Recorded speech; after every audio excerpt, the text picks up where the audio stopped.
नमस्कार, मैं अपूर्वा। आप देख रहे हैं स्टार सवेरा।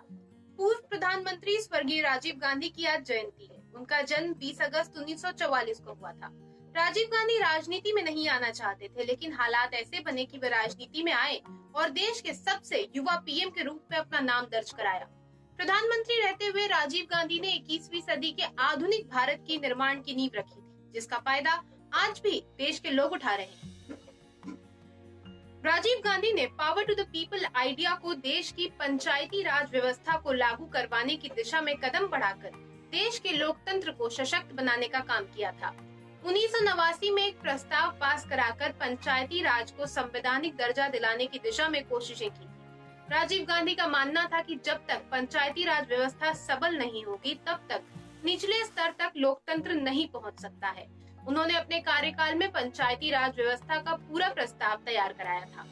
राजीव गांधी की सोच को तब साकार किया गया जब 1992 में 73वें और 74वें संविधान संशोधन के जरिए पंचायती राज व्यवस्था का उदय हुआ। राजीव गांधी की सरकार की ओर से तैयार 64वें संविधान संशोधन विधेयक के आधार पर नरसिम्हा राव सरकार ने 73वां संविधान संशोधन विधेयक पारित कराया। 24 अप्रैल 1993 में पूरे देश में पंचायती राज व्यवस्था लागू हुई, जिससे सभी राज्यों को पंचायत के चुनाव कराने पर मजबूर होना पड़ा। पंचायती राज व्यवस्था का मकसद सत्ता का विकेंद्रीकरण रहा।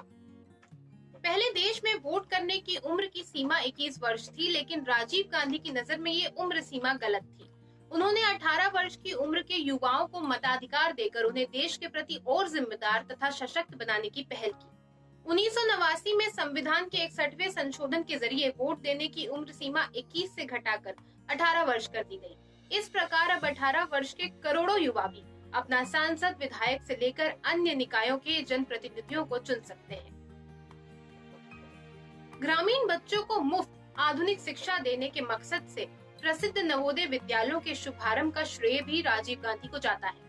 मौजूदा समय में देश में 551 नवोदय विद्यालयों में से 1.5 लाख से अधिक छात्र पढ़ाई कर रहे हैं। गांवों के बच्चों को भी उत्कृष्ट शिक्षा मिले, इस सोच के साथ राजीव गांधी ने जवाहर नवोदय विद्यालयों की नींव डाली थी। ये आवासीय विद्यालय होते हैं। प्रवेश परीक्षा में सफल मेधावी बच्चों को इन स्कूलों में प्रवेश मिलता है। बच्चों को 6 से लेकर 12वीं तक की मुफ्त शिक्षा और हॉस्टल में रहने की सुविधा मिलती है। राजीव गांधी ने शिक्षा के क्षेत्र में क्रांतिकारी उपाय किए। उनकी सरकार ने 1986 में राष्ट्रीय शिक्षा नीति की घोषणा की। इसके तहत पूरे देश में उच्च शिक्षा व्यवस्था का आधुनिकीकरण और विस्तार हुआ। राजीव गांधी ने प्रधानमंत्री रहते हुए सरकारी कर्मचारियों के लिए 1989 में 5 दिन के काम का प्रावधान भी लागू करवाया था।